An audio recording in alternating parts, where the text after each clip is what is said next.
कौमी cricket team के साबिक कप्तान और चीफ सेलेक्टर शाहिद आफरीदी का कहना है कि भारत में शेड्यूल वर्ल्ड कप 2023 में मुझे उमर अकमल की जगह नहीं नजर आती। मकामी टीवी चैनल को दिए गए इंटरव्यू में साबिक कप्तान शाहिद आफरीदी ने middle order batter Umar Akmal से मुताल्लिक पूछे गए सवाल पर कहा कि वो मेरे पसंदीदा खिलाड़ियों में रहा है, लेकिन इसने अपनी फिटनेस पर ध्यान नहीं दिया।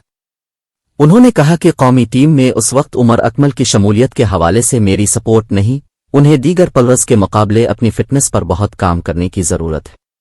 बोर्ड के मामलात अदालत जाना मेरे ख्याल में मौजू नहीं। शाहिद आफरीदी ने IMF जान छुड़ाने के सवाल का भी जवाब देते हुए कहा कि हमारे मिनिस्टर्स को प्रोटोकॉल्स और लवाजमात खत्म करें, हमें किसी के पास जाने की जरूरत ही नहीं पड़ेगी। बलूचिस्तान को थोड़ा पांव पर खड़ा करना होगा, जिसके बाद दुनिया हमसे मदद मांगेगी।